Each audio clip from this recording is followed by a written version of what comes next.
Bonsoir. En France, une femme sur 4 a peur aujourd'hui dans la rue. Injures, gestes déplacés, baisers ou caresses forcées. Une journaliste envoyée spéciale a fait le test en caméra cachée. Elle nous livre un document choc sur les agressions au quotidien, le harcèlement de rue. Une enquête ensuite sur les lunettes. 40 millions de Français en portent. C'est un marché très rentable. Nous avons débusqué de petits arrangements et de vraies combines. L'Inde est-elle le nouveau laboratoire de l'industrie pharmaceutique? De plus en plus de nouveaux médicaments testés là-bas, des essais moins chers, des procédures moins contraignantes, révélations sur des scandales qui se multiplient. Bonsoir à tous. Sifflets, mains aux fesses, insultes. Une femme sur 4 a peur dans la rue. 1 sur 5 s'est déjà fait insulter. 1 sur 10 a subi des baisers ou caresses imposées. En France, ces chiffres ont surgi dans l'actualité après la diffusion d'un documentaire belge. À Bruxelles, une jeune femme s'est filmée en caméra cachée au fil de ses déplacements dans la ville. Ces images révélaient ses agressions au quotidien. Plus rien à voir avec la séduction homme-femme, avec de la drague, mais c'était bien de harcèlement sexuel dont il était question. Alors, nous avons décidé de réaliser le même document en France. Une journaliste pour envoyé spécial, équipée d'une caméra discrète, s'est elle aussi filmée dans les transports en commun, dans une gare ou dans la rue. Un document choc qui révèle à son tour que dans l'espace urbain, les femmes sont souvent humiliées, agressées. Pas facile de se déplacer dans la peau d'une femme. Virginie Villard, l'auteure de ce reportage, sera sur ce plateau pour répondre aux questions de Guylaine. Un samedi soir comme un autre sur les Champs-Élysées, au cœur de l'hiver. Des milliers de touristes sont venus admirer les vitrines de l'avenue. Longue de 2 km, elle est la plus visitée au monde et la plus romantique aussi. Du moins, quand on est en couple. Il est 23 h, je m'y promène seule, équipée d'une caméra cachée et suivie discrètement par un caméraman.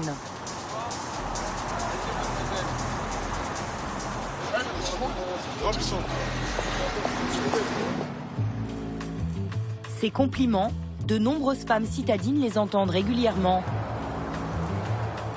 Une drague ordinaire, presque traditionnelle dans un pays latin comme la France. Je peux parler de c'est possible.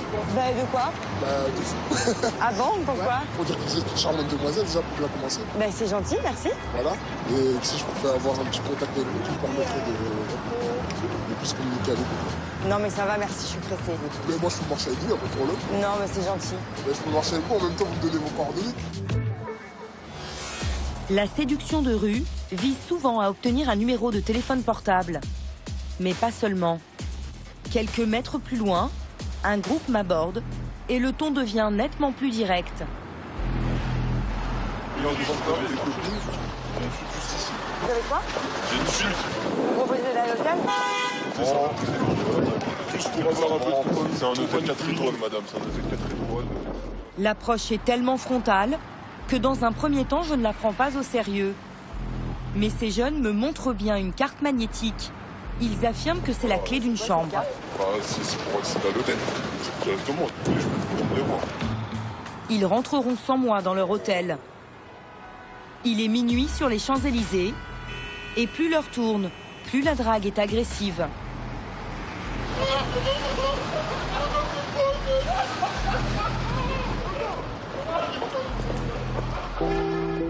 D'habitude, comme la plupart des femmes qui entendent ces insultes, je passe mon chemin.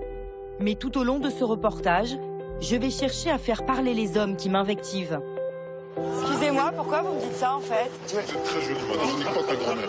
J'ai une grand-mère, madame. Pourquoi tu parles comme ça aux filles? Je suis sous alcool, madame. Je suis frustré sexuel, en fait. Madame, Non, non, c'est gentil, ça va aller. Toutes ces scènes se sont succédées en l'espace de 2 heures seulement. Et cela n'a rien d'inhabituel. À Paris, comme dans de nombreuses villes françaises, les femmes subissent de plus en plus ces agressions verbales. Où se situe la frontière entre drague et harcèlement? Qui sont ces séducteurs de rue qui parfois deviennent insulteurs, voire agresseurs sexuels? Ce reportage est le témoignage d'une femme de 30 ans, ni particulièrement discrète, ni particulièrement provocante. Une passante, comme une autre.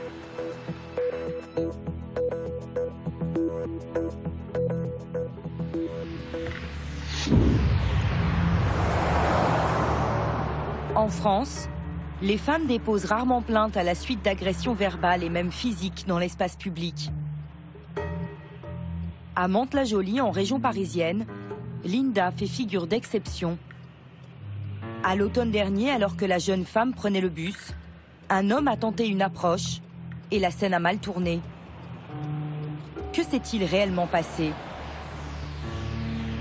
Je suis allée rencontrer Linda. Encore sous le choc, elle souhaite garder l'anonymat. Elle a 18 ans et c'est sa mère qui l'a convaincue de me parler de son agression. Il y avait tellement de monde que en fait, tout le monde se collait, mais là c'était vraiment, il se collait vraiment fort à moi, donc je me demandais qu'est-ce qu'il faisait. En pleine affluence, à l'heure de pointe, l'homme en profite pour se frotter à elle. Il se frottait en mode genre dansant sur moi, quoi, en gros.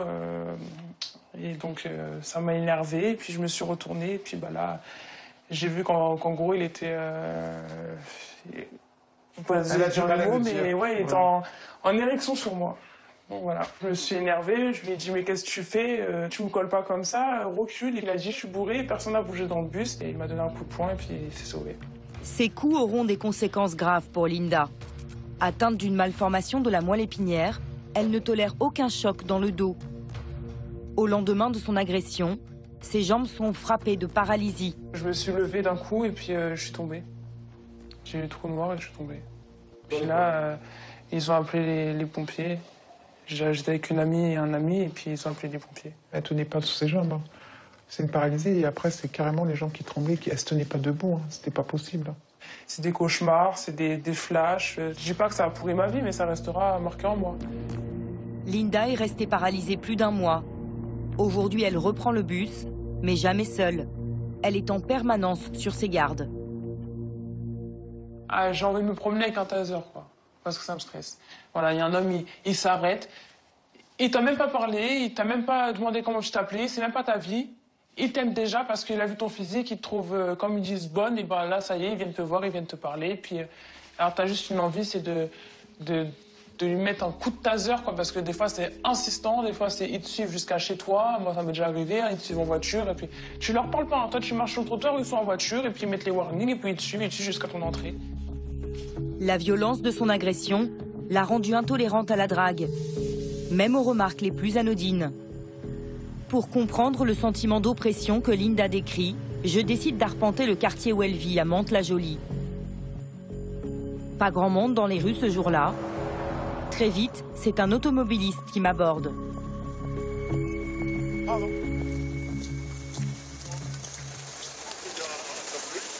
Pardon? Pourquoi? Non, merci. Non. Au revoir. Ma présence dans ce quartier est-elle incongrue?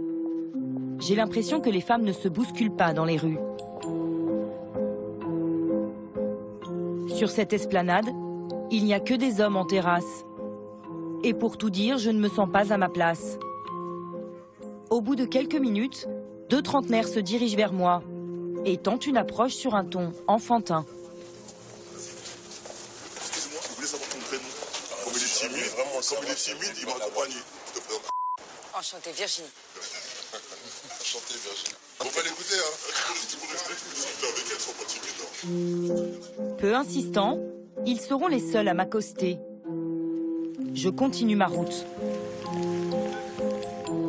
Il semble que les hommes osent davantage m'aborder quand ils sont en mouvement. Comme si la brièveté du contact était pour eux la garantie de ne pas être humiliés. Merci. Quelques minutes plus tard, je réalise que l'un des clients du café m'a suivi. Comment? Je sais pas trop vous parler dans le café parce qu'il y avait trop de monde. Je peux vous déposer à l'hôpital, s'il vous plaît? Non, c'est gentil, je vais y aller à pied. Non, c'est gentil, merci beaucoup. Bah non, c'est gentil. C'est gentil? Ça ira? Oui, ça ira, c'est gentil. Il n'insistera pas. Mais un peu plus loin, un autre passant se montre beaucoup plus déterminé. Dis-moi, comment vous êtes appelée? Virginie.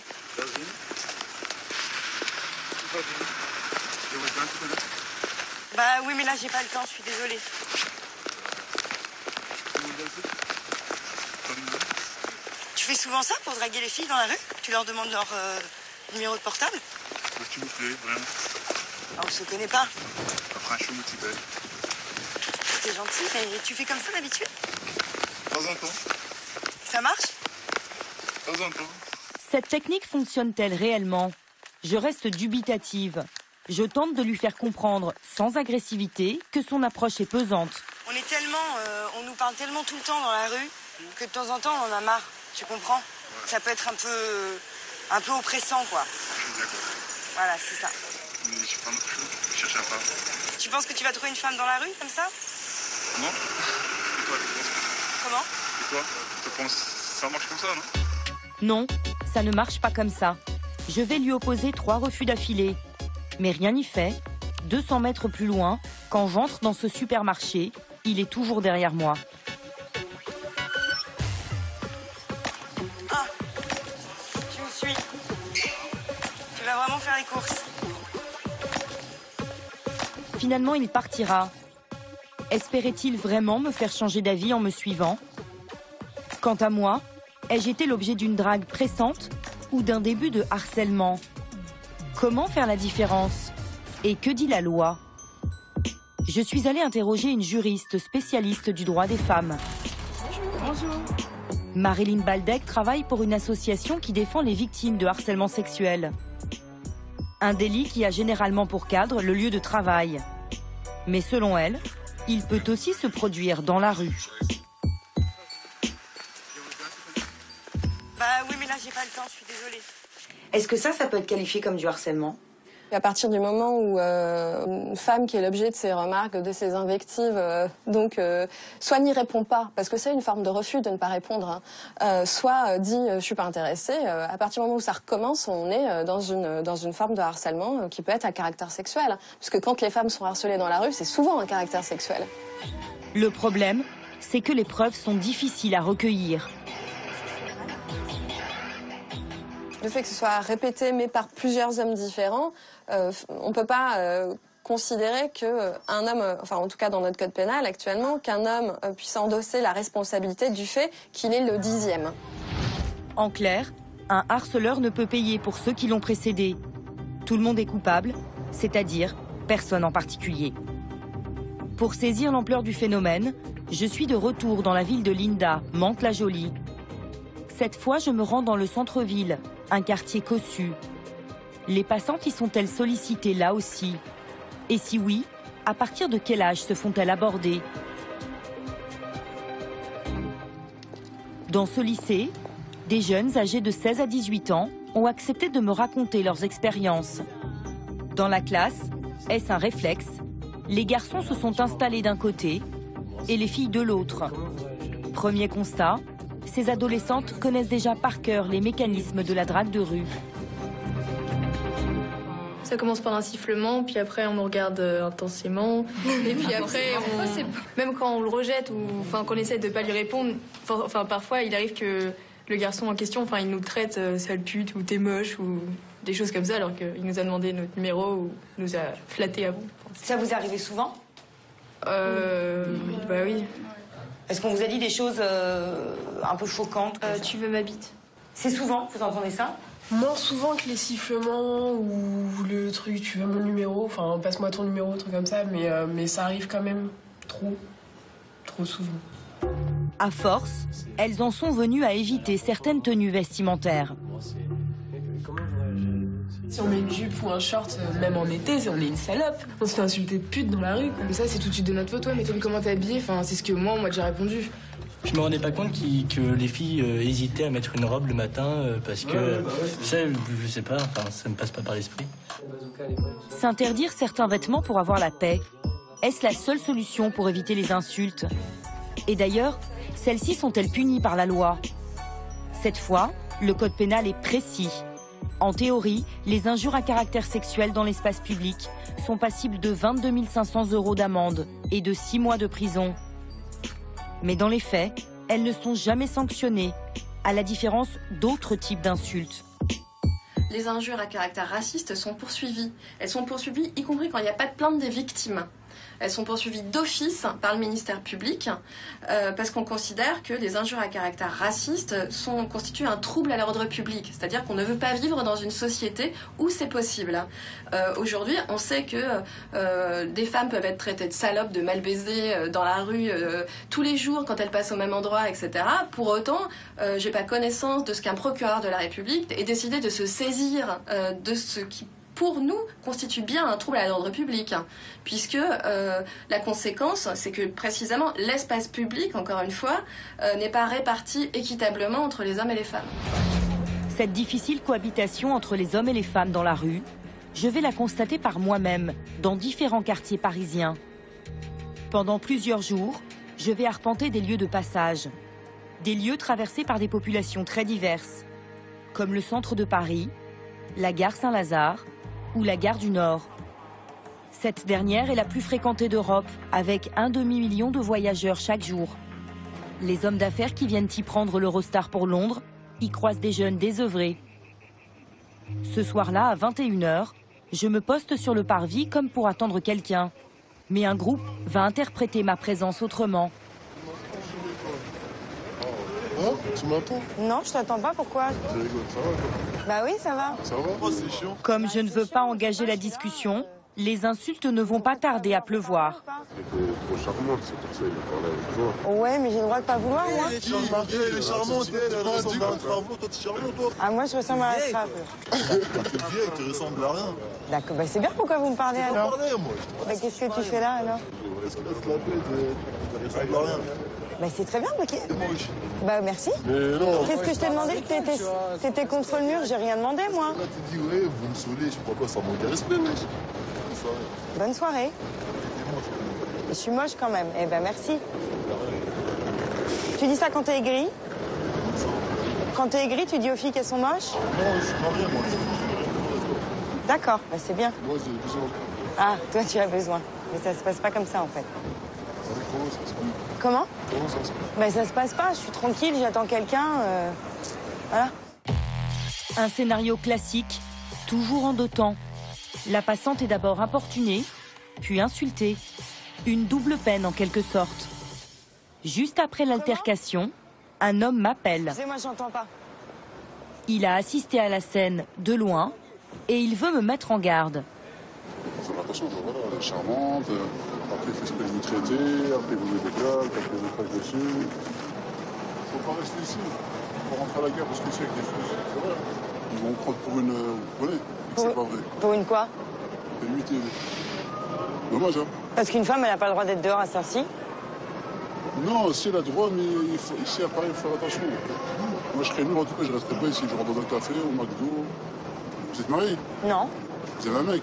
Ouais. Normalement. Là, il faut être avec votre mec. Là. Et mon vertueux protecteur va lui aussi tenter sa chance. C'est très agressif comme manière de parler quand même. Bah, je vais rentrer, merci en tout cas. Hein. Ouais. Au revoir. Il n'y a pas de numéro. Comment? Il n'y a pas de numéro de téléphone. Ah bah non. D'après une récente étude, 20% des Françaises se font injurier au moins une fois par an dans la rue. En Belgique, l'été dernier, un documentaire a dénoncé ces agressions verbales. Et il a fait grand bruit. Désormais, à Bruxelles, le harcèlement de rue est un délit réprimé par les autorités. Il est passible d'une amende de 250 €. Bonjour, Virginie. Irène Zellinger a mis au point un manuel d'autodéfense. Il s'adresse aux femmes qui en ont marre de se faire emmerder sans rien dire. Cela va du simple conseil de répartie à la prise d'armes martiales. Cette sociologue n'est pas surprise quand je lui raconte mon expérience de la gare du Nord. Pour elle, c'est l'expression moderne d'un schéma ancestral. Les hommes, dans l'espace public, ont le droit de séjourner, les femmes pas. Les femmes, si elles sont présentes dans l'espace public, c'est toujours pour faire quelque chose ou pour aller quelque part. Et cette différence est flagrante quand vous vous installez sur un banc quelque part. C'est comme si c'est un signal que là, maintenant, vous êtes à disposition, on va venir vous parler. En tant que femme, on est éduquée à avoir peur de l'espace public. L'espace public, pour nous, c'est considéré dangereux. Déjà, en tant qu'enfant, en tant qu'ado, on reçoit tout le temps des messages plus ou moins cachés que dehors c'est dangereux, que je dois être de retour à la maison à telle heure. Et c'est des messages que mes frères ne reçoivent pas ou ne reçoivent pas dans la même mesure. Pour cette sociologue belge, la rue est un territoire où les mâles régneraient en maître. Je suis de retour à Paris, dans le quartier de Belleville. Jusqu'à présent, quand j'interrogeais les hommes qui m'abordaient, je me heurtais très vite à une limite. J'ai donc demandé à un autre journaliste, un homme cette fois-ci, de recueillir leurs paroles après mon passage.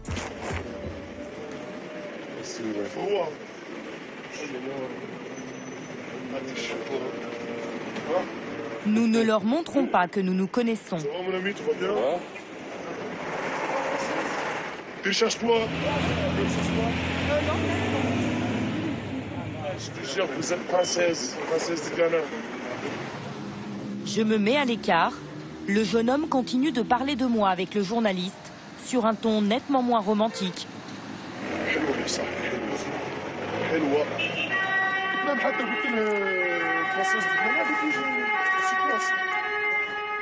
Mon collègue interroge un autre client du café.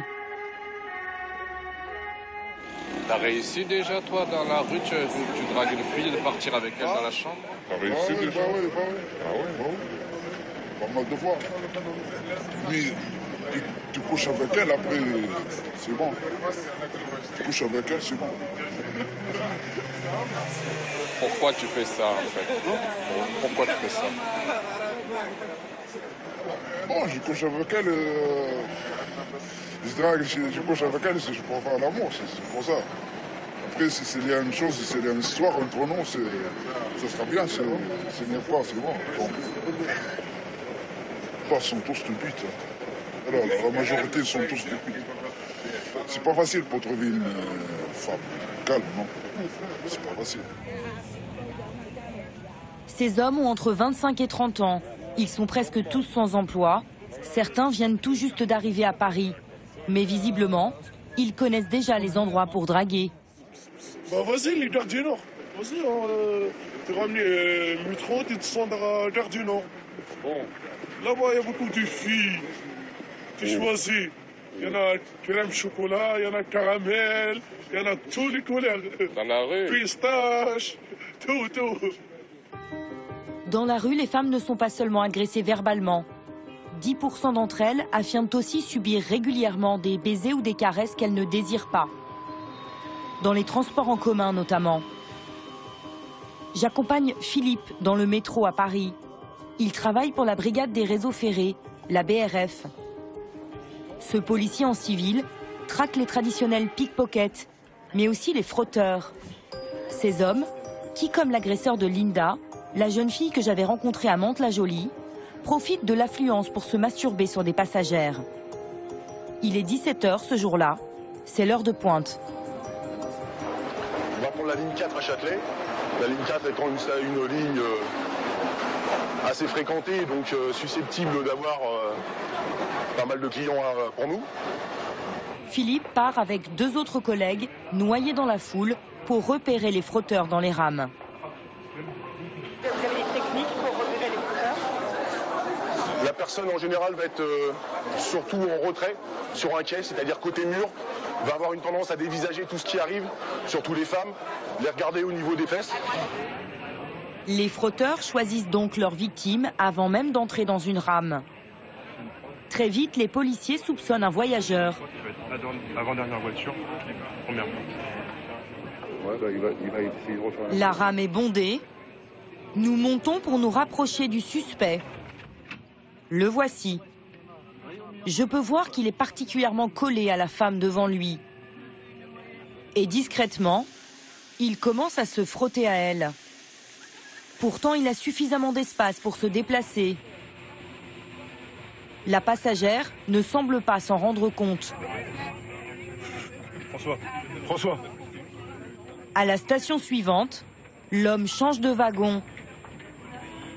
Et très vite, il recommence. Il se colle à une autre femme.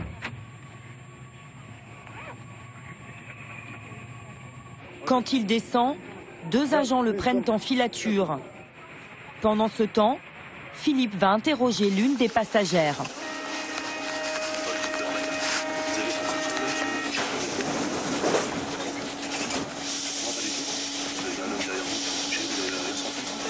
D'accord, merci. En hiver, beaucoup de femmes ne sentent pas la présence d'un frotteur du fait de l'épaisseur des vêtements. Celle-ci ne déposera pas plainte.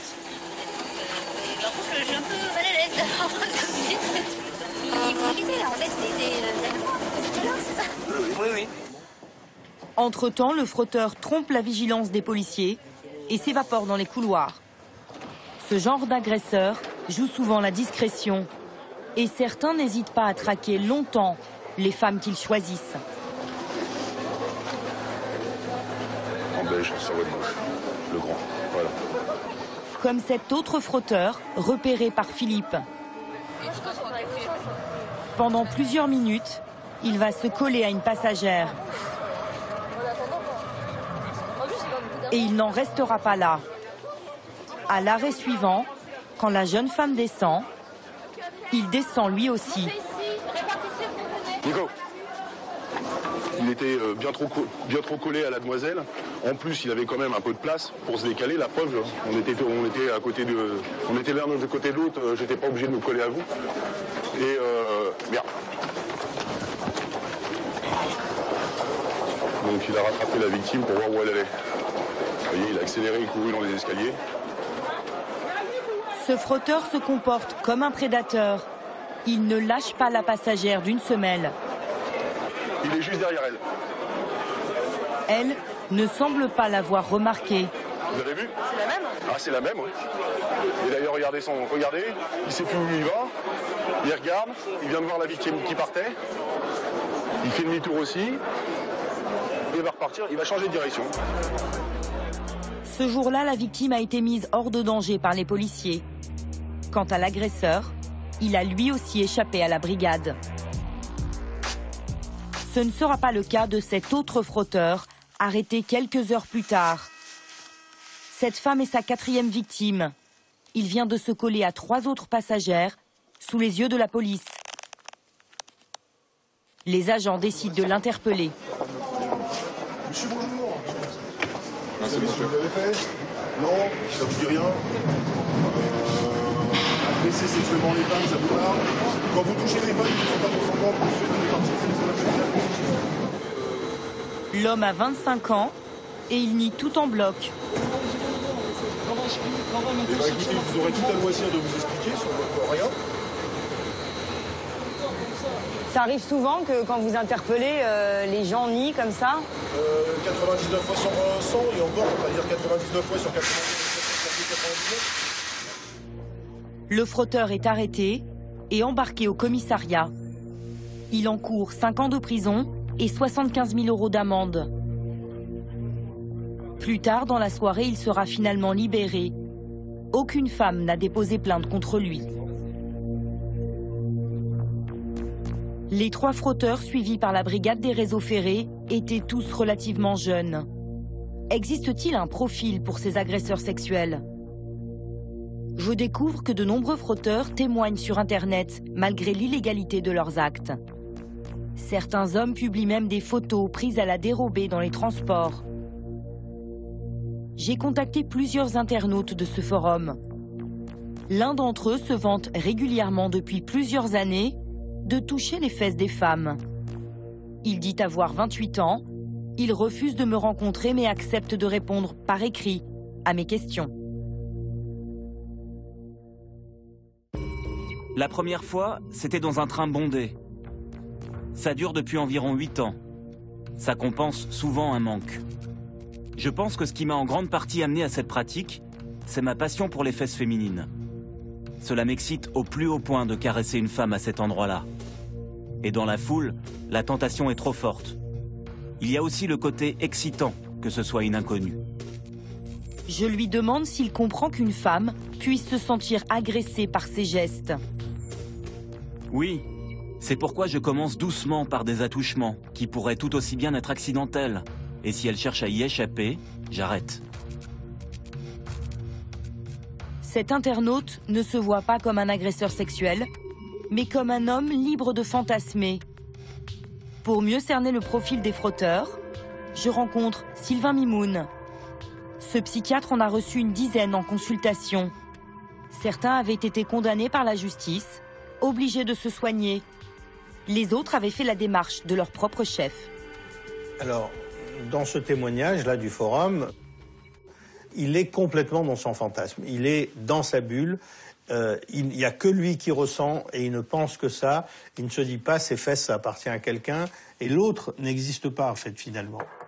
Pour Sylvain Mimoun, les propos de cet homme sont caractéristiques des frotteurs qu'il a pu suivre. Alors, le profil, globalement, c'est quelqu'un qui n'est pas sûr de lui. C'est quelqu'un qui n'a pas d'expérience ou qui a du mal à penser qu'il peut avoir une expérience. Ce qui fait qu'en fait, on les trouve à deux tranches de vie. Soit des très jeunes, soit des beaucoup plus âgés. Ils ont l'impression que quand ils se frottent à l'autre, ils voient le corps de l'autre, a fortiori si elle est en pantalon serré, etc. Et à partir du moment où lui ressent quelque chose, il se met à imaginer qu'elle profite de lui aussi. Un frotteur en proie à ses pensées délirantes, peut-il aller plus loin? Jusqu'à présent, à mon avis, les frotteurs ne sont pas des violeurs, mais quelqu'un qui est hyper excité, qui est resté dans son délire total, etc., je ne mettrai pas ma main au feu pour dire qu'est-ce qui pourrait se passer, quoi. J'avais également passé un appel à témoins dans un journal érotique. Un homme a fini par me répondre. Cette fois, il a plus de 50 ans. Il est marié et père de famille. Lui aussi refuse de me parler devant une caméra.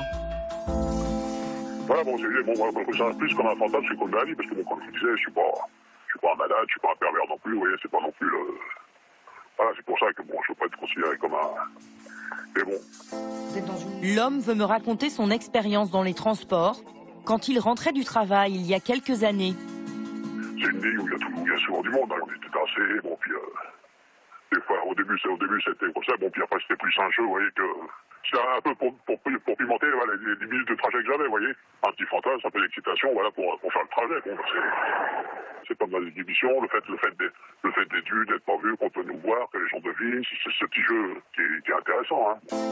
Le quinquagénaire me confie qu'il ciblait un certain type de passagères. Je travaille au Trocadéro, donc sur cette ligne-là, il y a beaucoup de touristes aussi, vous voyez. Les petites chinoises, des petits comme ça, les petits trucs comme ça, bon, je constatais que les Chinoises, les Japonaises, tout ça, elles rigolaient, oui. Alors, je ne sais pas si elles réalisaient bien si elles comprenaient ce que ça pourrait apprendre. Ça peut quand même traumatiser une femme de sentir un homme avec le sexe en érection sur elle. C'est très agressif comme attitude. Ah oui, non, mais je suis d'accord avec vous, mais bon, c'était pas pour qu'elle se sente mal à l'aise, c'était pas pour... c'était plus pour un plaisir personnel que je suppose que les femmes n'aiment pas, hein. Je veux dire, je me mets à leur place. Qu'est-ce que vous répondez à ceux qui pensent que les frotteurs comme vous prennent les femmes pour des objets? Vous êtes dans une vision d'une femme objet sur laquelle on peut se frotter librement? Non, pas du tout. Non, j'ai beaucoup de respect. J'ai beaucoup de respect pour les femmes et tout. Je dis, c'est... Et vous saviez pas que c'était passible de 5 ans de prison? Vous saviez pas? Non. Bon, tout ce qui est viol, tout faire machin, bon, ça c'est sûr qu'on est plus ou moins au courant, mais ça je vois pas. Non, j'étais pas du tout... Ce frotteur semble découvrir l'illégalité des actes qu'il a commis. Au cours de ce reportage, j'ai souvent eu le sentiment que certains hommes ne réalisaient pas l'impact de leurs gestes ou de leurs mots sur les femmes qu'ils croisaient dans la rue. Une loi pourrait-elle sensibiliser l'opinion? Pas sûr. À Bruxelles, où le harcèlement de rue est officiellement illégal depuis 6 mois, aucune plainte n'a encore été déposée. Bonsoir Virginie. Bonsoir Guylaine. C'est vous qui avez réalisé ce document. Alors première question, comment est-ce que vous avez choisi les lieux où vous avez tourné? Alors, au tout début de ce reportage, j'ai d'abord commencé à chercher des témoignages de femmes qui avaient déposé plainte pour harcèlement de rue. Mais ces femmes sont très peu nombreuses. Et c'est comme ça que j'ai rencontré Linda et que j'ai décidé de tourner dans sa ville, Mantes-la-Jolie. Alors, dans son quartier, très populaire, mais aussi dans le centre-ville, plus chic. Pour les autres sujets du reportage, j'ai choisi, à Paris essentiellement, des lieux très fréquentés, où il y a des populations très diverses qui se côtoient. Des jeunes, des vieux, des actifs, des non-actifs, des gens de toutes origines. Parce que c'est dans ces lieux très fréquentés que le harcèlement de rue se déclare le plus souvent. Alors quel est le profil des hommes qui vous ont harcelé dans la rue? C'est difficile de généraliser. Est-ce qu'il y a un profil déjà? C'est difficile de généraliser. Tout d'abord parce que mon approche est forcément empirique. Elle n'a pas valeur de preuve. Mais ce que j'ai pu constater notamment sur les frotteurs, c'est qu'il y a beaucoup d'hommes seniors, des papy-frotteurs, comme on les appelle, où là on est plus dans une pathologie, voire une perversion, puisque ces hommes savent que les femmes ne sont pas consentantes. Ils le disent d'ailleurs. Voilà, ils le disent, ils savent qu'elles ne sont pas consentantes. Pour les harceleurs de rue, c'est encore différent. Ce que j'ai constaté à Mantes-la-Jolie sur le terrain, mais aussi dans plusieurs quartiers parisiens, c'est que les hommes qui m'abordaient étaient surtout jeunes, voilà, plutôt jeunes, majoritairement d'origine étrangère. Alors, on peut se poser plusieurs questions. Ces jeunes parlent-ils de sexualité à la maison ? Quelle image ont-ils de la femme? Est-ce que c'est un mot tabou, la sexualité? Voilà, en tout cas, moi, ce que j'ai ressenti, c'est qu'il y avait beaucoup de frustration, que c'était l'expression d'une frustration, comme si pour eux, le fait d'aborder une inconnue dans la rue n'était pas si facile que ça, et qu'ils le faisaient toujours de manière maladroite, et parfois voire violente, agressive. Voilà. Alors, est-ce que tout de même, tout ça ne révèle pas une certaine image de la femme dans la société française? Au-delà des questions d'origine, de génération, d'appartenance culturelle, il s'est passé quelque chose dernièrement à l'Assemblée nationale où de nombreux députés, des hommes, ont sifflé la ministre Cécile Duflot parce qu'elle portait une robe. Donc là, on n'est pas dans le harcèlement. C'est pas du harcèlement, là. On n'est pas dans le harcèlement. C'est du machisme ordinaire. C'est l'expression d'un machisme ordinaire aujourd'hui qui se traduit dans la rue, mais aussi ailleurs. À l'Assemblée nationale. Voilà. Alors, dans au la cœur classe... de nos institutions. Alors justement, dans la classe de Mantes-la-Jolie, où vous filmez, les garçons ont l'air très surpris lorsqu'ils entendent les filles, mais sur les bancs à côté d'elles, raconter comment est-ce qu'elles se font harceler dans la rue. Alors vous, est-ce que vous avez été surprise aussi par la réaction des hommes lorsque vous leur avez parlé, vous travaillez sur ce sujet? Oui, tout à fait. Ce qui est intéressant, c'est qu'au cours de mon reportage, quand je parlais à des gens de mon entourage, les réactions étaient très diverses. Il y avait d'un côté les femmes qui étaient très sensibles à cette question, très sensibilisées au phénomène du harcèlement de rue. Et puis de l'autre, des hommes qui souvent étaient sceptiques. Incrédules. Qui me disaient, mais il n'y a pas de sujet, mais de quoi tu parles? C'est de la drague, c'est gentillet. Et c'était intéressant de voir la différence entre les deux. La différence de perception. Voilà, mais moi, pour finir, je tiens à dire que j'ai vraiment fait ce reportage parce qu'au moment de la diffusion du documentaire de Sophie Peter, cette Belgique, voilà, il y a eu beaucoup d'hommes sceptiques et qui ont dit ça n'existe pas en France. C'est pas possible chez nous. Voilà, ça existe en Belgique, c'est un phénomène belge, mais ce n'est pas un phénomène français. Et je pense qu'à travers ce reportage, on a quelque part l'illustration que ça existe bien chez nous. Merci Virginie. Merci. 424 €, c'est le prix moyen d'une paire de lunettes. C'est cher et ce marché a de beaux jours devant lui. Plus d'un Français sur deux en porte et la population vieillit. La sécurité sociale rembourse peu, les mutuelles font le complément. Mais vous allez voir, un marché pas très net de l'optique s'est développé. Fausses déclarations, fraude à la facture, des paires de lunettes de soleil pris en charge en plus ou même parfois à la place de verres correcteurs.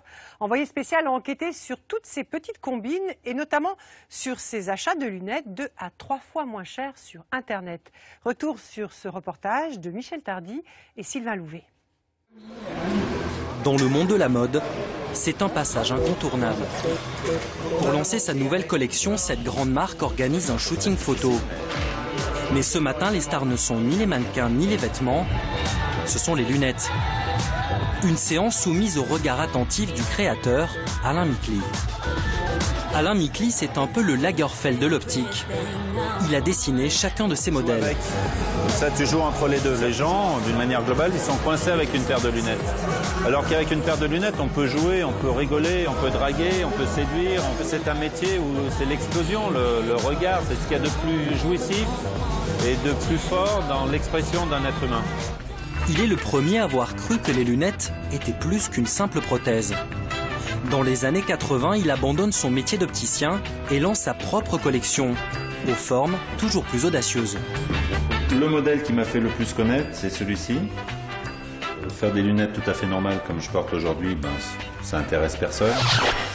Profiter de son esthétique personnelle, qui est un grand nez, se faire une lunette inspirée de son nez.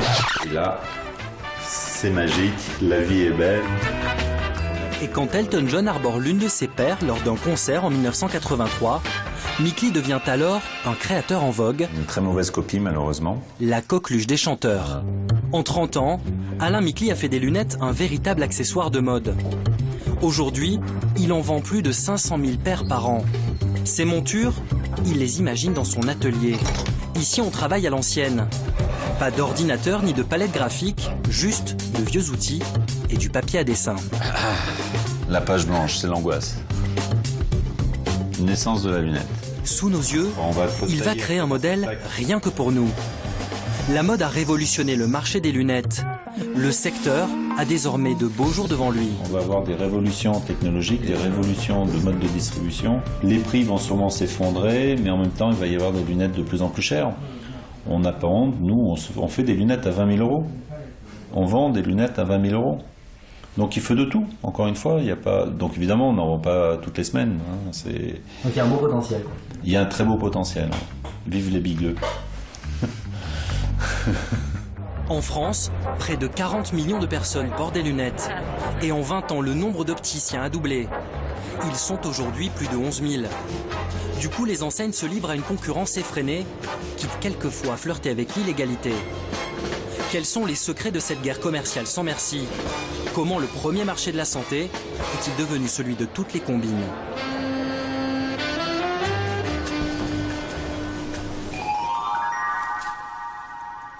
Il n'y a pas que chez les stars que les lunettes font un tabac. Notre enquête démarre chez Audrey. C'est ma collection de lunettes. Elle est photographe et connaît la mode sur le bout des doigts. Elle possède déjà près d'une trentaine de paires. Pour une soirée ou un déjeuner d'affaires, elle a toujours le modèle qui convient. Je les associe à des vêtements.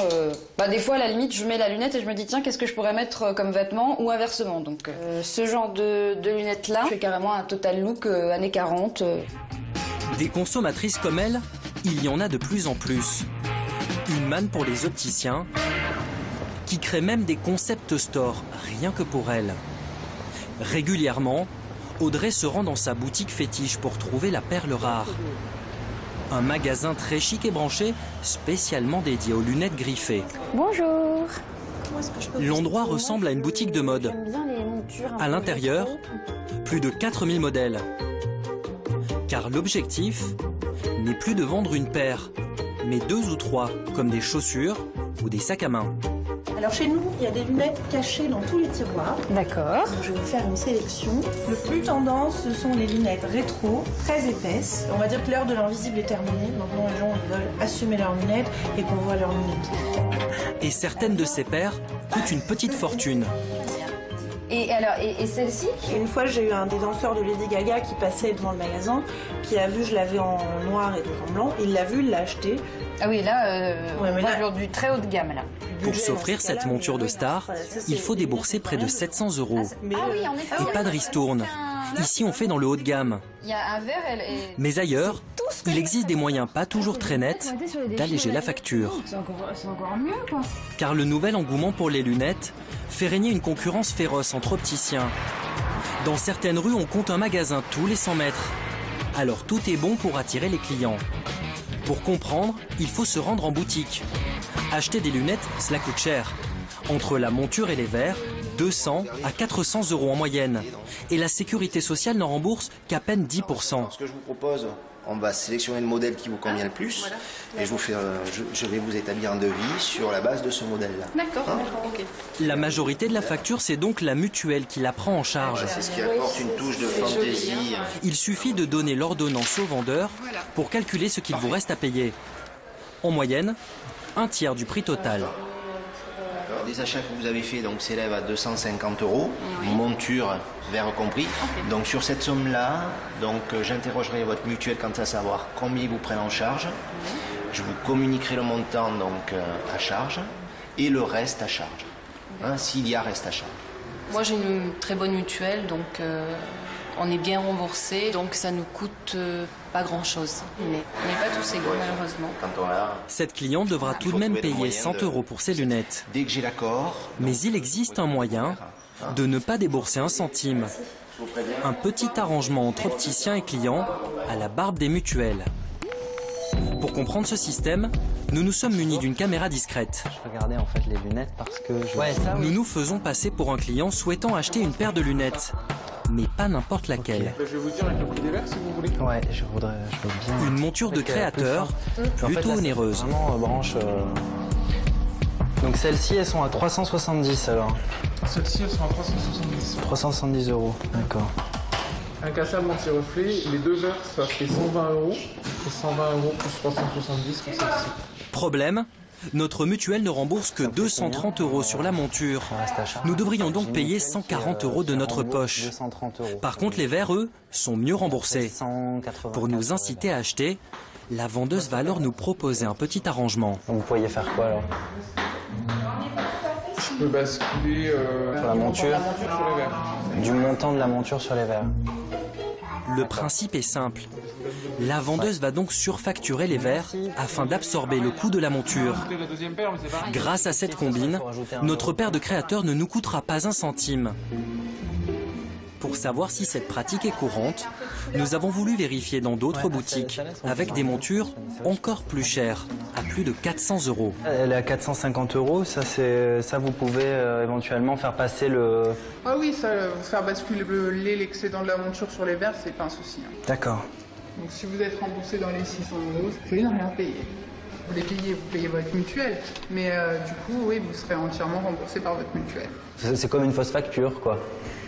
On ne vous rajoute pas des choses, mais on vous dispatche de façon à ce que vous soyez remboursé. Une fraude facile à réaliser et que certains opticiens pratiquent visiblement en toute quiétude. Enfin, il n'y a pas de contrôle, il n'y a pas de... Nous allons être contrôlés. Mais bon, on a le droit de faire des erreurs sur le prix de la monture, hein, ça c'est pas un souci. Le client est remboursé, l'opticien gonfle son chiffre d'affaires et tout le monde est content. Pas si sûr. Merci beaucoup. Ces dernières années, cette fraude s'est généralisée. Les mutuelles qui prennent en charge plus de 60% des frais d'optique commencent à s'en inquiéter. Du coup, elles ont décidé de réagir. Et cette riposte, les compagnies d'assurance l'ont déléguée à des experts. Alliance des services, Sarah, bonjour. Non, mais pour des implants, ça se chiffre vite rapidement. Vous avez vos corrections visuelles à me communiquer. Vous avez eu comme remplaçant, regardez ça. Je vais avoir besoin de votre numéro de contrat, s'il vous plaît. Ils sont une dizaine et connaissent bien ces méthodes de vente pas très nettes. Ce sont tous d'anciens opticiens. Mais désormais, leur métier, c'est de traquer la fraude. Ces inspecteurs de l'optique épluchent chaque jour les factures des 1300 vendeurs de lunettes affiliés à leur réseau. Des opticiens qui se sont engagés à respecter des tarifs bien définis pour ne pas être tentés de jouer avec la facture. Vous nous avez indiqué un tarif à 315 € pour l'œil droit et 320 € pour l'œil gauche. Donc à savoir que le prix maximum autorisé conformément à nos grilles est de 233,81 €. Ok. Donc j'effectue la modification.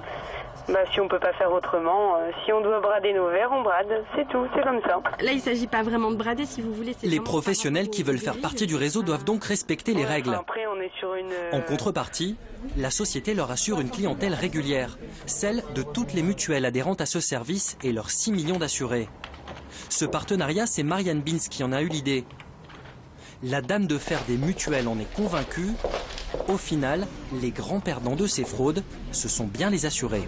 Ce que les clients ne savent pas, c'est que ce n'est jamais l'assureur ou la complémentaire santé qui paye, puisqu'elle ajustera les tarifs de l'année suivante sur la fraude ou les tarifs abusifs.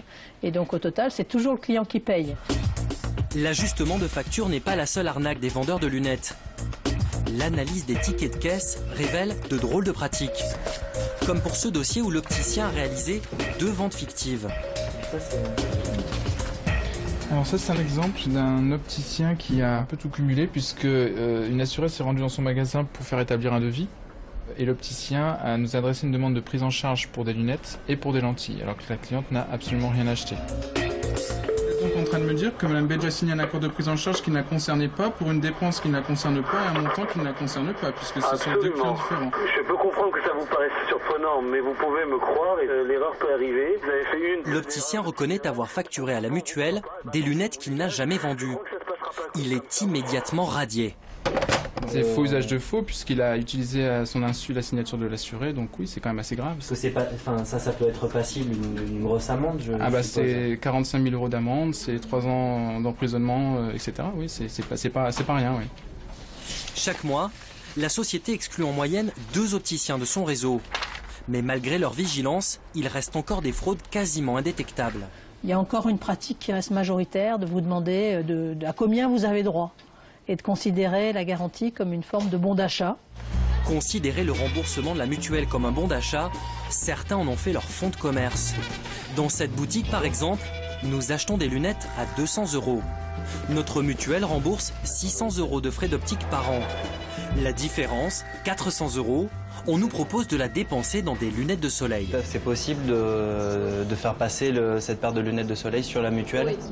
Oui, ça ne vous coûtera rien, ne vous inquiétez pas. Sur la facture, les solaires n'apparaîtront pas. D'accord. Vous prenez ce que vous voulez, vous inquiétez pas.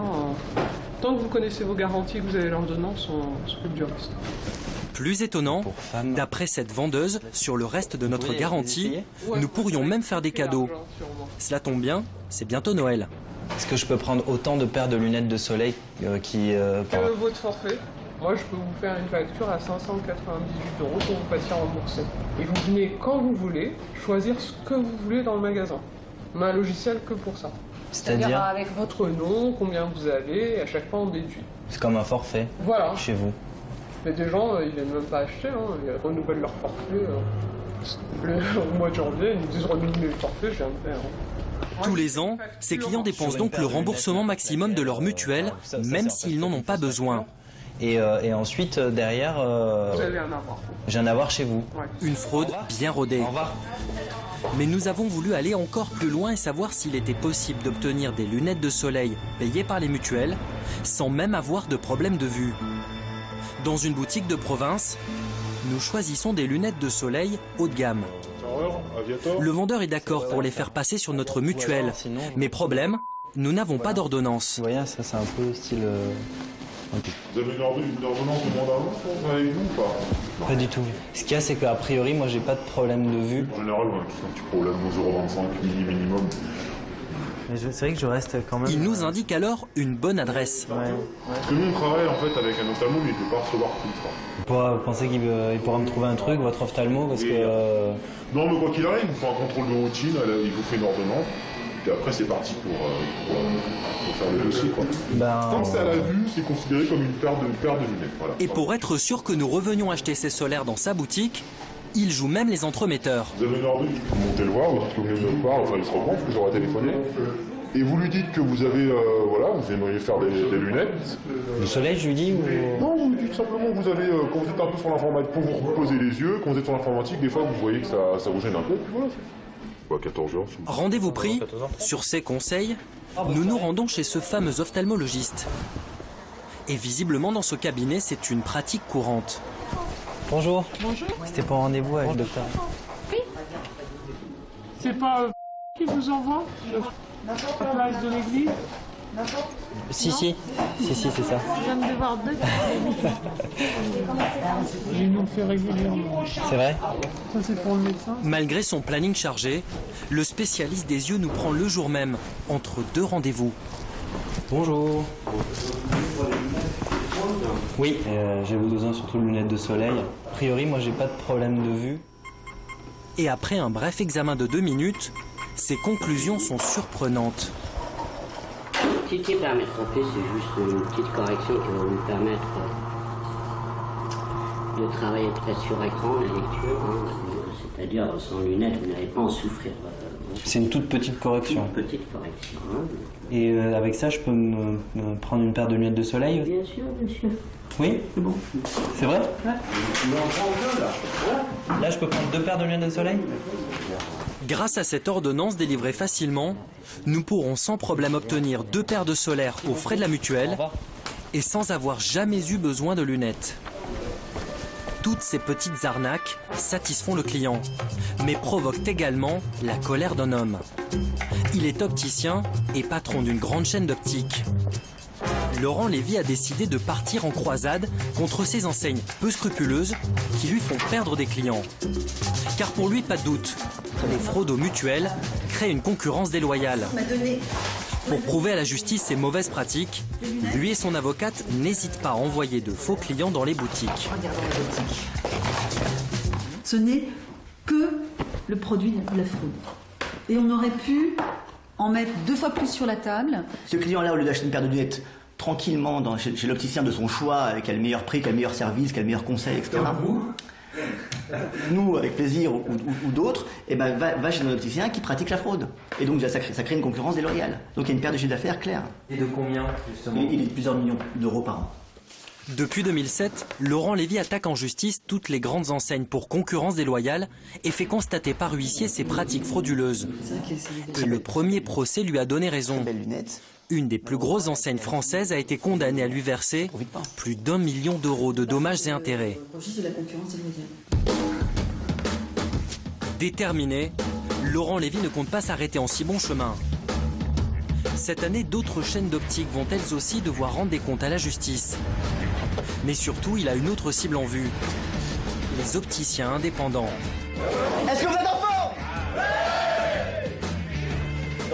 Est-ce que vous êtes en forme? Ça va. On va passer une journée. Et ce matin, il a réuni sa centaine de franchisés dans ce grand hôtel pour leur annoncer ce nouveau combat. L'arme des pauvres, c'est quoi? Dans notre profession, l'arme des pauvres. C'est la fraude. C'est la fraude aux mutuelles. C'est comment j'ouvre un magasin d'optique et je marque Optique du Schmoll. Je fais venir 2 clients par jour. Je leur gonfle les prix sur la mutuelle. Je leur mets la monture sur les verres sur la monture, les lentilles, la solaire et compagnie. Et à ce moment-là, qu'est-ce que je fais? Eh ben, je mets en place un fonds de commerce qui est basé complètement sur le vol. Aujourd'hui, on a attaqué les enseignes. Parmi elles, il y en a qui ont perdu.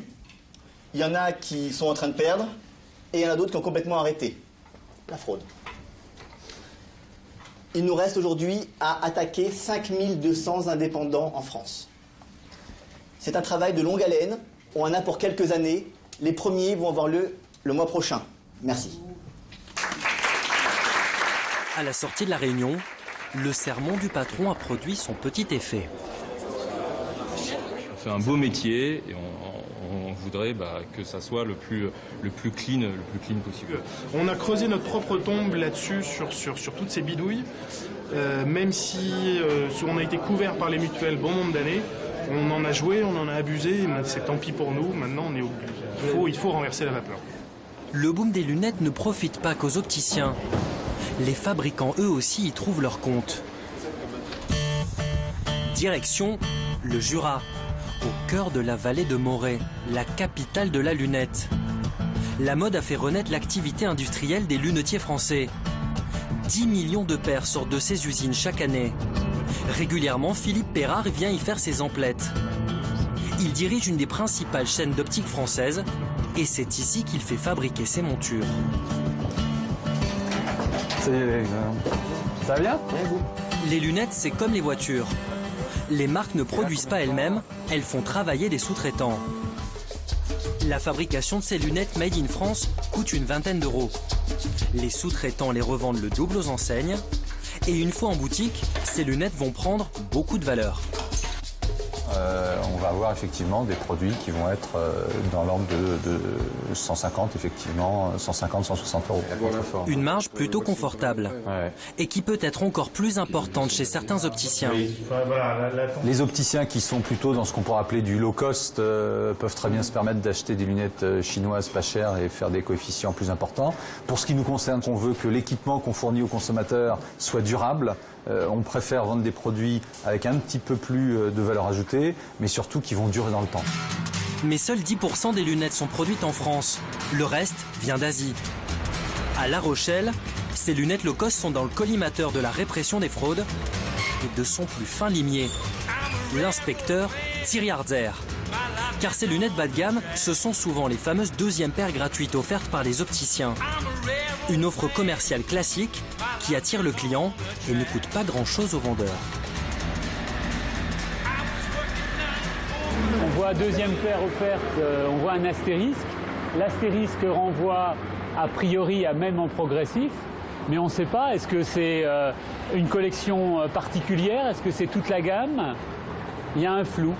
Un flou qui pourrait s'apparenter à de la publicité mensongère.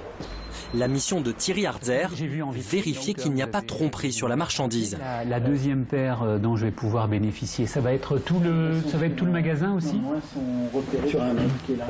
Premier problème, la deuxième paire offerte n'est valable que sur une vingtaine de montures et pas sur tout le magasin. Deuxième problème, la qualité de cette fameuse deuxième paire.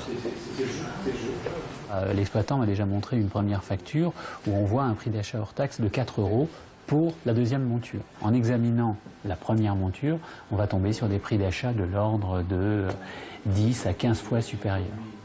Donc ça, c'est un premier élément objectif pour montrer la différence de qualité qu'il y a entre la première et la deuxième monture. Chez ce commerçant, la différence entre la première et la deuxième paire semble considérable. L'affiche en vitrine peut donc tromper le consommateur. À cet opticien, Thierry va faire la leçon. Au final, face à une publicité où légitimement il peut se penser c'est bien, je vais avoir une monture de gamme qui va m'être offerte, s'il s'aperçoit que ce n'est pas le cas et en fait c'est quelque chose qui est de qualité moindre, eh bien ça peut être considéré comme une publicité trompeuse. L'opticien sera quitte pour un avertissement. Mais l'enseigne devra revoir son message publicitaire sous peine d'une amende de 37 500 €. Comment les opticiens peuvent-ils offrir à leurs clients une deuxième paire de lunettes? D'où viennent ces montures à prix cassé? Le secret se trouve à Aubervilliers, en banlieue parisienne. Le paradis des grossistes en lunettes. C'est ici que les opticiens se fournissent en montures de qualité très ordinaire. Merci. Nous nous présentons comme opticiens, souhaitant proposer la fameuse deuxième paire gratuite. Les prix que l'on nous propose défient toute concurrence. D'accord. On passe à 2 €. Tout ça, c'est 2 €. Oui, tout ça, en bas là, tout ça, c'est ça. Ah oui. Vous voyez, tout ça, on passe à 1 €. Ils prennent souvent chez vous, les grosses enseignes? Oui, ils prennent un peu de tout, mais normalement, un peu plus de ça. Là, c'est combien? 8 € tout ça. Des montures fabriquées en Chine, vraiment pas chères. Mais surtout, le grossiste va nous donner une autre ficelle du métier. Vendre ses lunettes discount comme une paire de qualité normale. C'est 12 €. Ah oui. C'est 12, oui. Cher. On vend à 200 aussi, ça.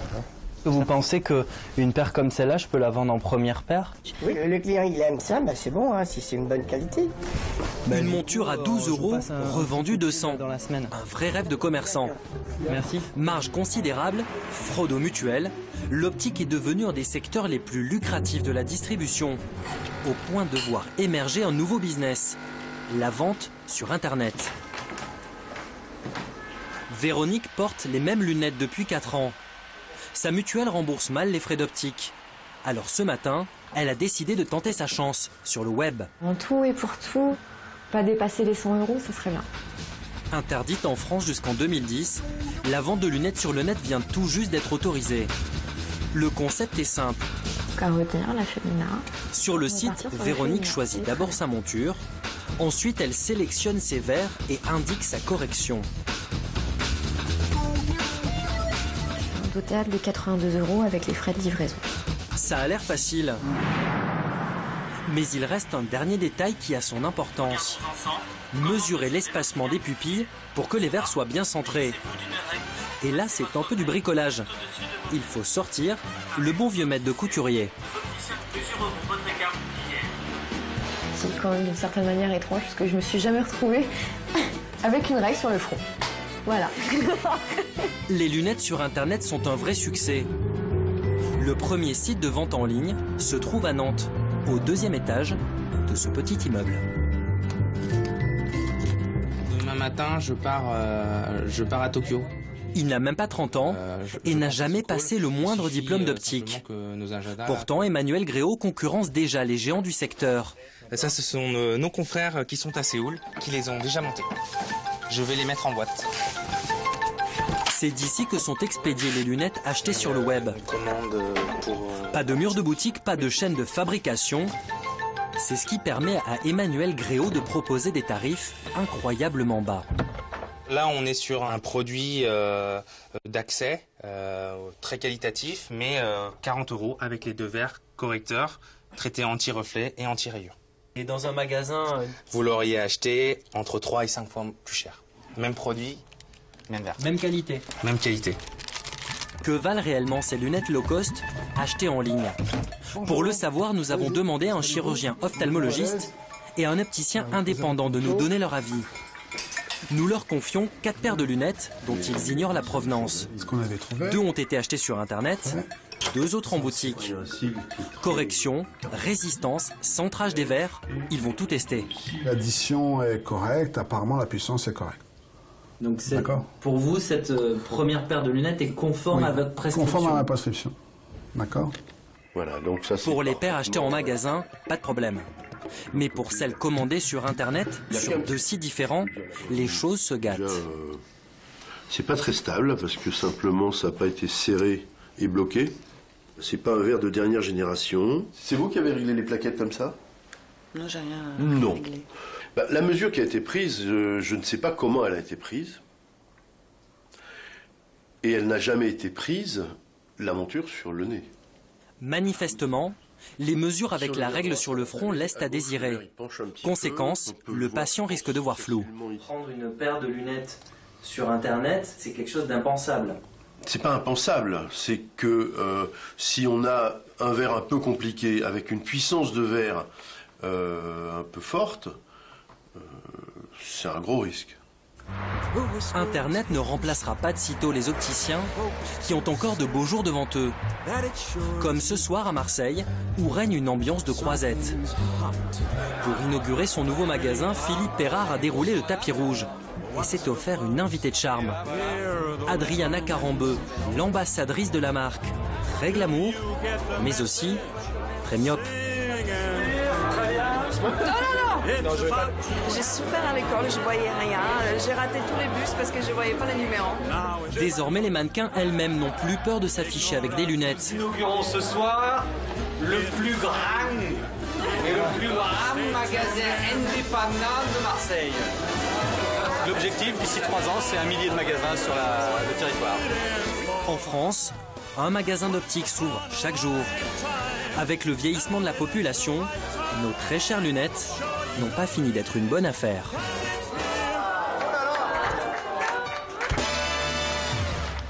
Et dernière information sur ce sujet, depuis que nous avons tourné ce reportage, en France, les ventes de lunettes sur Internet ont été multipliées par 4. Direction l'Inde maintenant. Dans ce pays, des hommes, des femmes, mais aussi des enfants sont-ils devenus les cobayes des médicaments que nous utiliserons demain? Il faut entre 10 et 15 ans et parfois un investissement de plus d'1 milliard d'euros à une compagnie pharmaceutique pour développer un nouveau médicament. Une bonne partie des coûts sont ces fameux essais cliniques réalisés sur des patients volontaires. Aujourd'hui, les laboratoires occidentaux se tournent de plus en plus vers des pays où ces tests sont moins chers, comme l'Inde. Mais dans quelles conditions ces essais y sont-ils réalisés? Les règles éthiques sont-elles respectées? Par exemple, les volontaires ont-ils donné leur consentement en toute connaissance? La Cour suprême indienne vient de tirer la sonnette d'alarme après plusieurs scandales. Regardez cette enquête de Grégoire Lelon qui répondra aux questions de Guylaine. Une caméra pour une surveillance 24 heures sur 24 dans une chambre d'hôpital. Donc vous buvez complètement le verre d'eau. Voilà à quoi ressemble un essai clinique en France. Information sur le médicament testé, assurance en cas de problème, une rémunération de 1 200 € pour ce test et surtout la signature d'un consentement éclairé. Le dispositif est très encadré. Voilà, je vous laisse alors signer. Mais le nombre d'essais cliniques réalisés en France diminue. Ils sont devenus beaucoup trop chers. Quand on me dit un bilan biologique, vous me le facturez, je vous dis une somme approximative, vous me le facturez 150 €, mais moi en Inde je l'ai pour 10 €, je ne peux pas m'aligner. C'est impossible. Mais que se passe-t-il donc en Inde? C'est à des milliers de kilomètres que nous avons choisi d'enquêter à New Delhi, la capitale du pays. Et voici ce que nous avons découvert dans le cabinet de ce médecin. La mère de cette femme est malade, il va lui proposer un test de médicaments sans même voir la patiente. Elle a un mélanome. Je lui propose un nouveau médicament qui est gratuit. C'est un médicament d'un grand laboratoire et c'est gratuit. Ce médecin se contente seulement de parler d'un nouveau médicament gratuit et ne prononce jamais le terme essai clinique. Si le médecin vous le propose, vous allez le prendre? Oui, évidemment, c'est lui le médecin. Et en plus, c'est gratuit. Sommes-nous face à un essai clinique? La mère de cette patiente va-t-elle tester un nouveau médicament, une molécule que nous consommerons demain? En tout cas pour ce médecin, les affaires marchent plutôt bien en ce moment. Toutes ces armoires sont pleines de tests pour des nouveaux médicaments. Il y en a des milliers. Vous êtes un peu le roi des essais cliniques.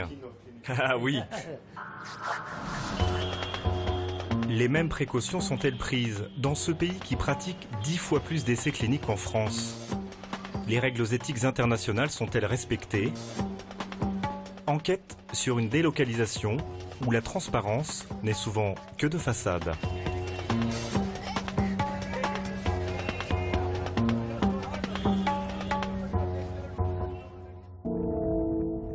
Pour comprendre l'ampleur du phénomène, il faut se rendre à Ahmedabad, une ville du Gujarat qui a fait des essais cliniques une véritable spécialité locale. Depuis 2005, l'Inde attire les multinationales du médicament avec sa législation plus souple. Résultat, de plus en plus de centres d'essais cliniques s'y installent. Dans ce bidonville, quasiment tous les habitants ont un jour ou l'autre testé un nouveau médicament. Rekha en a même presque fait un travail à plein temps. Elle habite dans cette maison avec son mari et toute sa famille.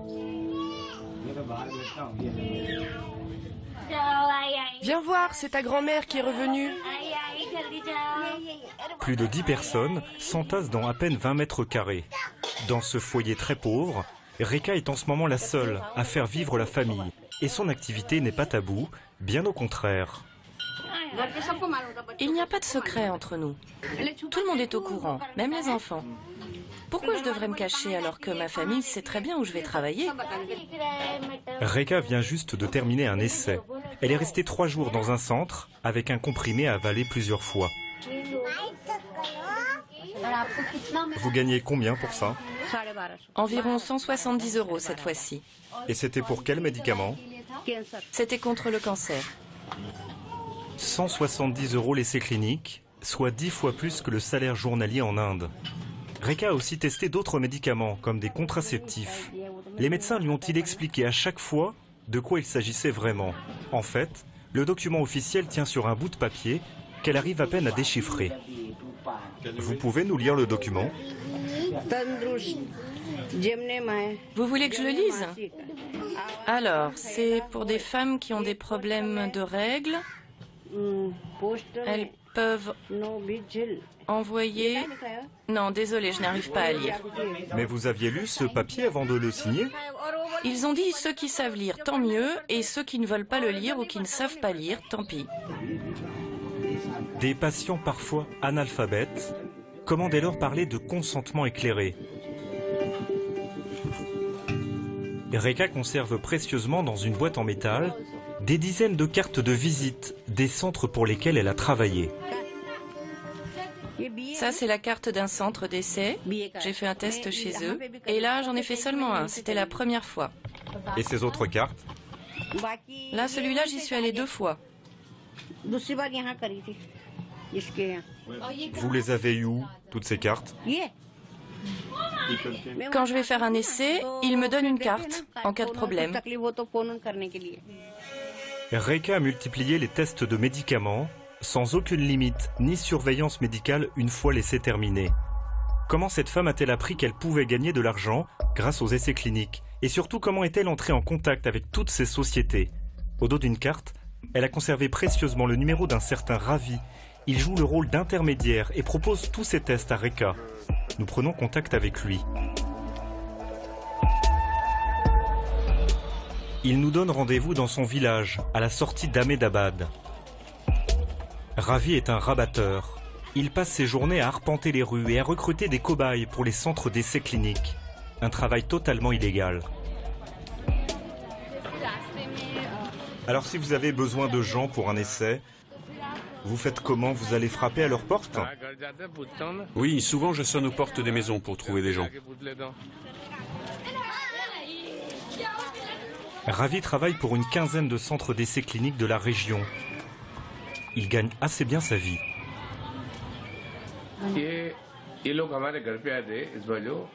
Les gens des centres d'essai viennent me voir et me demandent si je peux leur trouver des volontaires.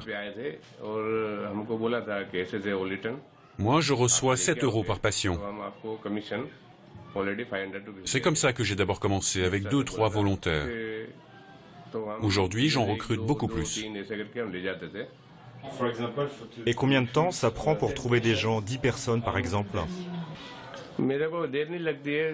Pas beaucoup de temps. Quand j'ai un besoin de 10 personnes, ça me prend 1 heure.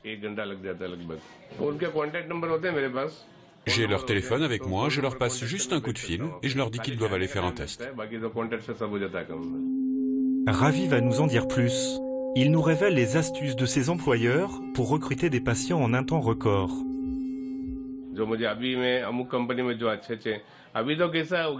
Pour qu'il y ait toujours assez de volontaires, les centres leur disent que pour le prochain test, ils devront venir avec un faux nom. Comme ça, ils seront admis. Vous devez savoir qu'en Inde, la loi dit qu'il faut un délai de 3 mois entre chaque test pour une personne. Alors, en venant avec une fausse identité, les centres peuvent les enrôler pour un test sans tenir compte de ce délai. Ce genre de choses, presque tous les centres le font. Pourquoi Ravi prend-il le risque de nous révéler ses fraudes? En ce moment, il est inquiet. Une femme qui habite à 2 pas de chez lui est gravement malade. Il lui rend même visite tous les jours. Bonjour Ina, comment vas-tu? Ça va, ça va. Et ta santé? Ça peut aller.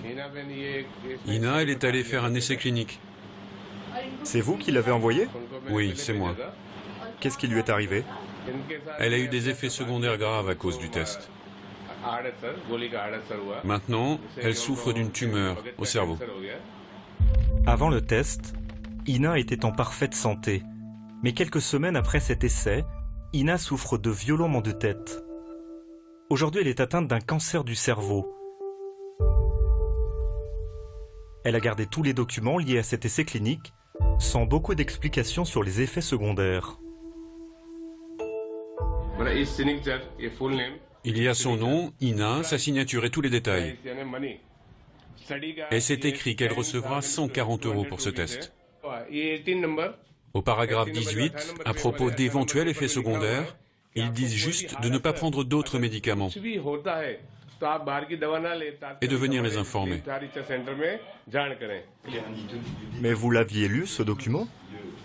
Non, il ne nous autorisait pas à le lire. Il nous demandait simplement de signer et reprenait le document. Vous êtes en colère contre Ravi? À cause de mes problèmes financiers, j'ai été obligée d'aller faire cet essai clinique. J'avais vraiment besoin d'argent. Ravi, il ne m'a pas forcé, vous savez.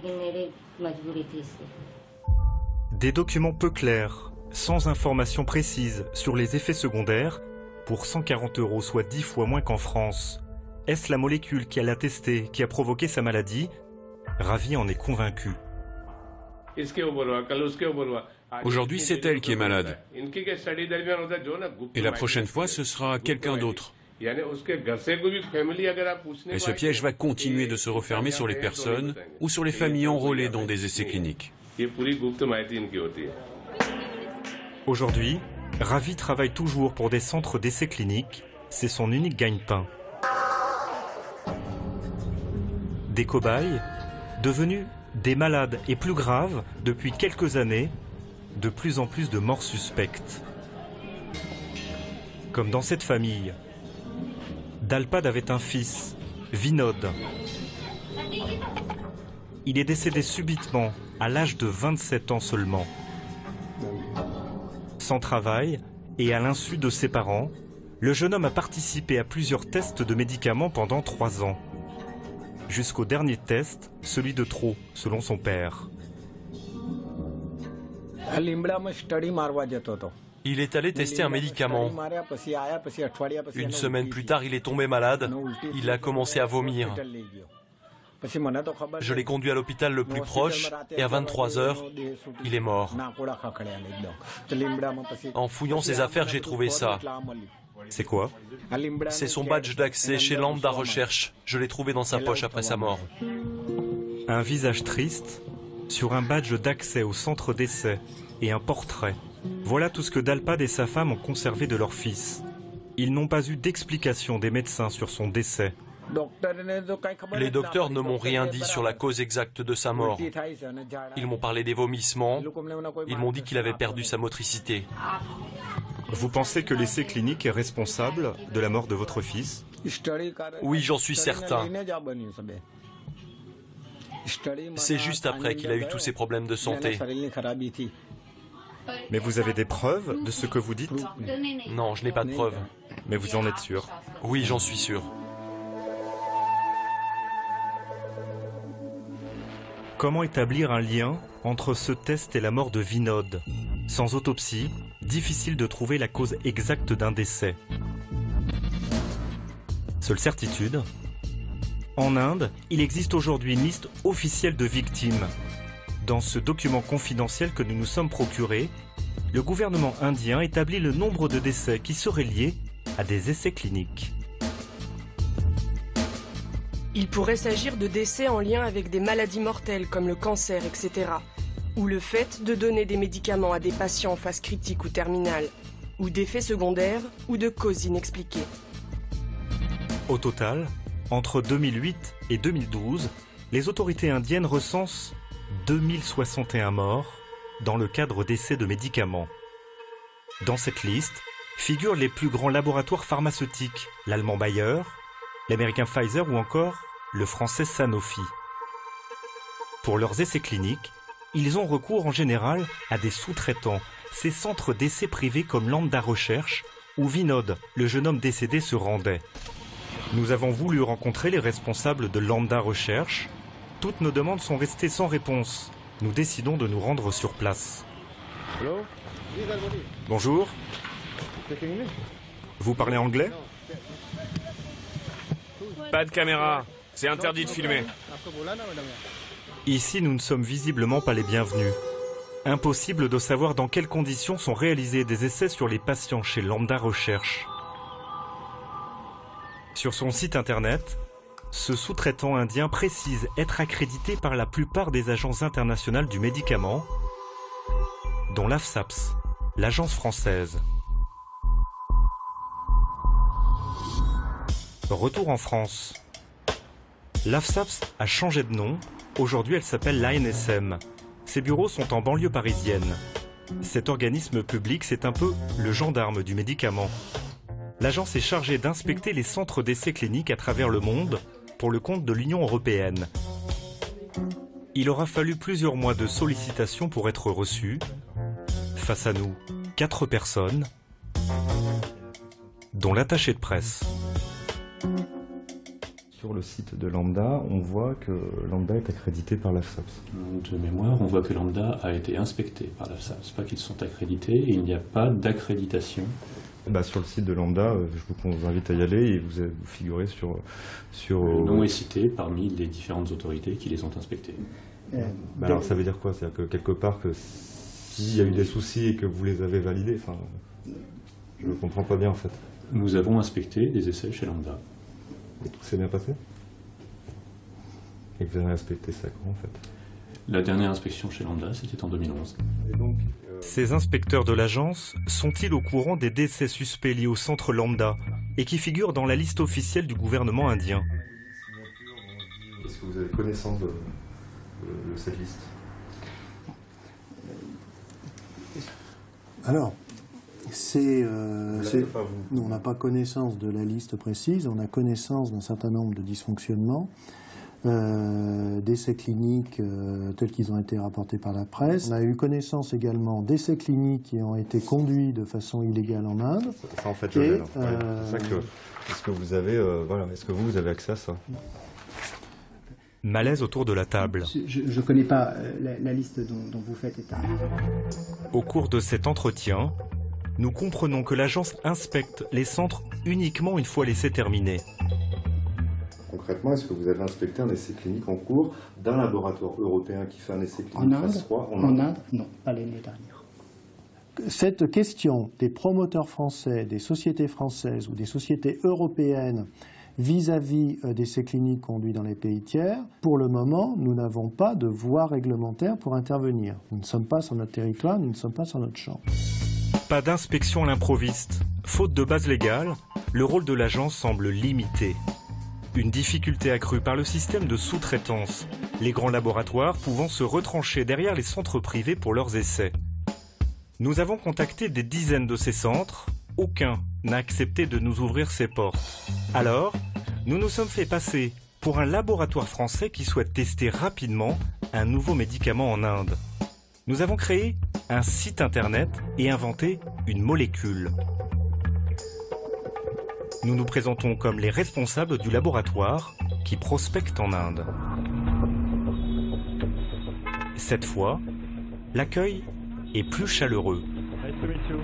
Le rendez-vous est vite décroché dans ce centre privé qui sous-traite pour les plus grands laboratoires internationaux. Au bout de quelques minutes, l'un des directeurs nous livre un discours bien rodé. Bienvenue. Voici ma carte. Nous avons beaucoup de volontaires, il suffit de regarder dans la rue. C'est un énorme avantage, ce nombre de patients. De manière générale, le recrutement est très rapide en Inde. Nous sommes 40% moins chers qu'aux États-Unis, soit 50% moins chers qu'en Europe.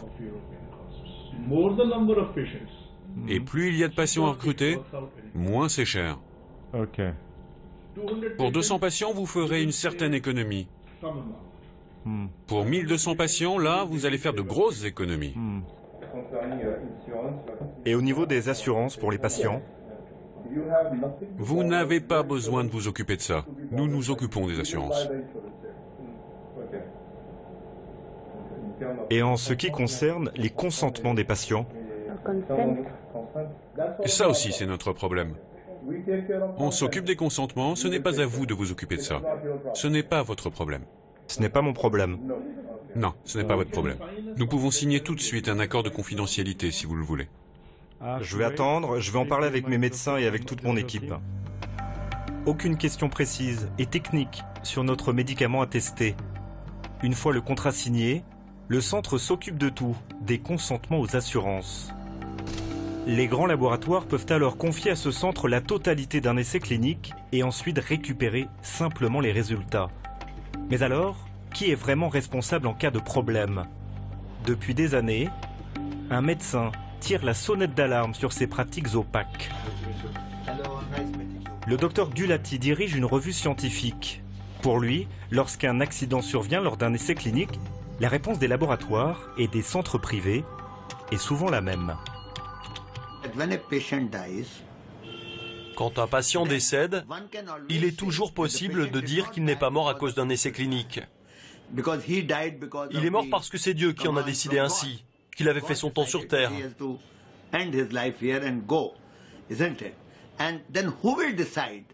Qui alors peut vraiment dire ce qui s'est passé? Il n'y a que des experts indépendants qui pourraient établir s'il est mort à cause de l'essai clinique ou pas. Et pour l'instant, ça n'existe pas en Inde. Pas d'autopsie, pas d'autorité indépendante pour enquêter sur cette mortalité inquiétante. Mais certains signes ne trompent pas. Depuis quelque temps, de grands laboratoires commenceraient à indemniser discrètement des victimes d'essais cliniques.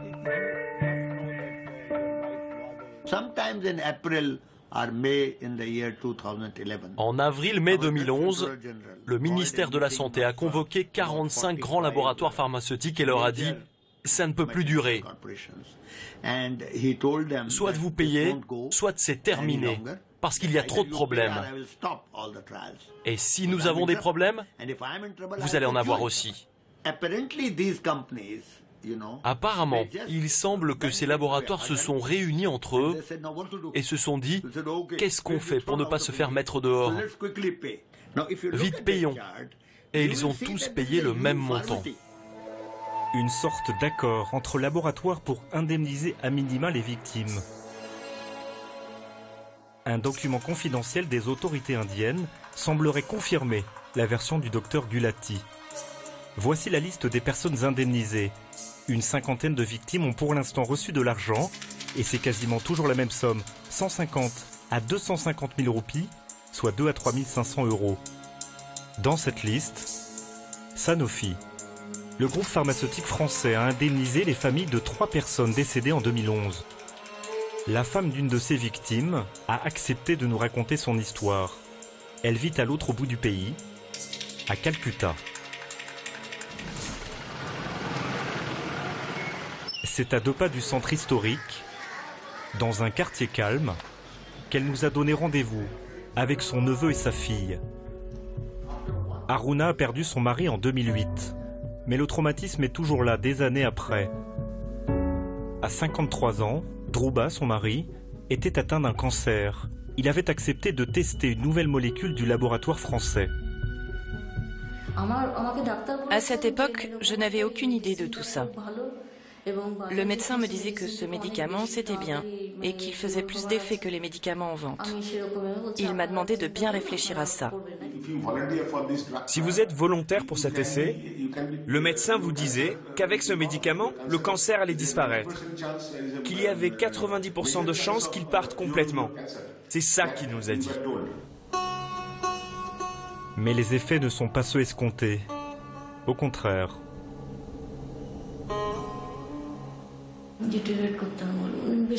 Sa santé s'est vite détériorée.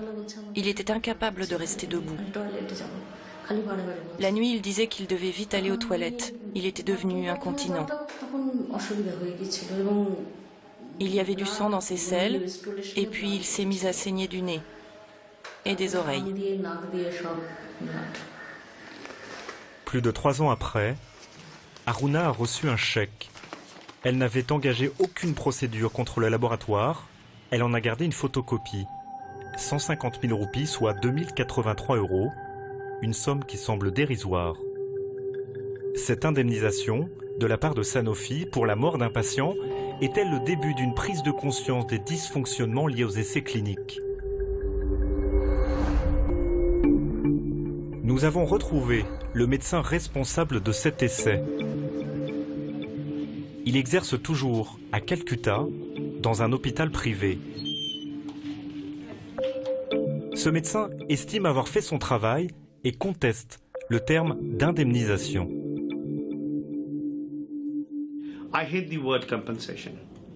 Je n'aime pas du tout le mot indemnisation, car il signifie que vous avez blessé quelqu'un de manière intentionnelle et délibérée. Moi, je cherche à faire ce qu'il y a de mieux pour mon patient. Donc le mot indemnisation, c'est un mauvais terme. D'accord ? Un patient atteint d'un cancer en phase terminale va mourir de toute façon dans les 2 mois et demi. Pour quelqu'un qui gagne 300 € par mois, ce qui est déjà bien plus que le salaire moyen, je trouve que 2083 €, c'est bien. À la fin de l'entretien, ce médecin nous donne une information assez surprenante. Avant votre venue, Sanofi m'a téléphoné et m'a demandé de ne pas vous parler. C'est une des entreprises les plus puissantes en Europe, vous savez. Une grande entreprise française au chiffre d'affaires de 34 milliards d'euros en 2012. Pendant 3 mois, nous avons sollicité Sanofi par téléphone et par mail. Nous avons reçu une seule réponse écrite. Dans ce courriel, rédigé en anglais, le groupe affirme travailler dans le respect des normes éthiques et des bonnes pratiques cliniques. Il affirme également prendre des assurances pour tous les essais cliniques réalisés en Inde. Nous souhaitons rencontrer l'un des responsables de Sanofi. Nous décidons de nous rendre à Paris.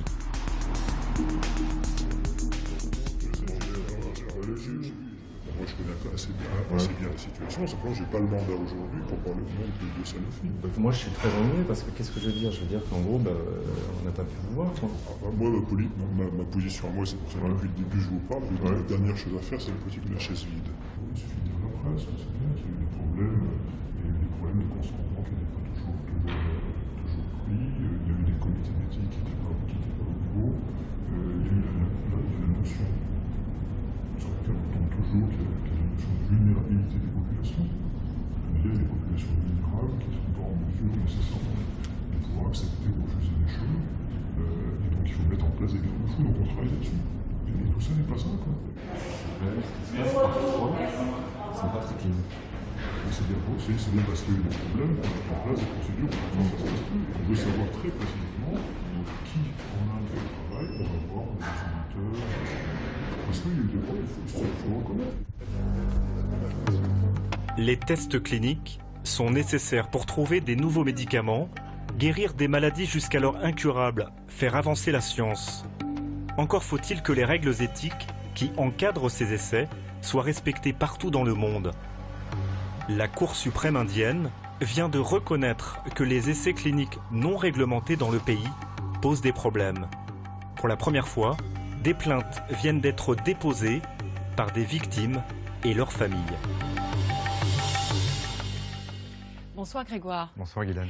La Cour suprême de l'Inde, c'est la plus haute juridiction du pays. C'est en janvier dernier qu'elle a rendu cette décision. Alors qu'est-ce qu'elle dit exactement ? Alors effectivement, la Cour suprême a été obligée de réagir suite à la pression des associations de victimes. Elle dit très simplement et très clairement que les essais cliniques mal encadrés provoquent des dégâts sur la vie humaine. C'est une déclaration importante car elle met un peu la pression à son tour sur le gouvernement indien. Le gouvernement indien demande maintenant aux grandes firmes pharmaceutiques qui continuent de délocaliser leurs essais en Inde de faire un peu le ménage dans toutes ces pratiques opaques avec tous ces essais suspects. Alors il y a des plaintes qui ont été déposées. Est-ce qu'elles ont une chance d'aboutir? Est-ce que vous avez une idée de l'échelle des sanctions? Alors effectivement, ça risque de prendre du temps, toutes ces plaintes. Il y a un précédent, c'est dans un État local de l'Inde. L'année dernière, 12 médecins qui pratiquaient en secret des essais cliniques sur des enfants et des personnes handicapées ont été condamnés à une amende de 5 000 roupies. Alors 5 000 roupies... Ça fait combien à peu près? 5 000 roupies, ça fait 70 €, donc c'est ridicule.